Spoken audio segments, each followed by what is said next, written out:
Malgré les avancées des forces groupe État islamique contrôle toujours d'importants territoires en Irak.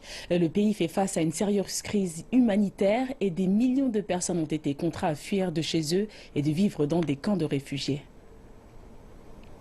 Le camp de réfugiés de Dibaka se situe dans le nord de l'Irak. Plus de 6000 personnes sans abri vivent ici, ils attendent de rentrer chez eux. La moitié de ces réfugiés viennent d'être secourus par les forces du gouvernement. Ils venaient des régions contrôlées par l'État islamique. D'autres vivent ici depuis presque 2 ans. Les responsables du camp est surchargé. Le nombre de logements de fortune n'est pas suffisant et il y a un manque d'approvisionnement de base. Le problème le plus important du camp est le manque de logement. Les réfugiés n'ont nulle part où vivre. Nous espérons donc que les autres pays et organisations pourront nous aider à construire davantage de logements pour accueillir davantage de réfugiés. La capacité du camp est limitée à seulement 1000 logements de fortune.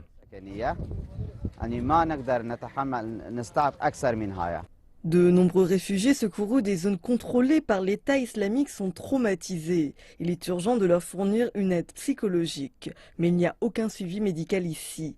Les Nations Unies estiment que plus de 30 000 réfugiés arriveront dans le camp dans les semaines à venir, ajoutant davantage de pression sur la capacité d'accueil limitée du camp.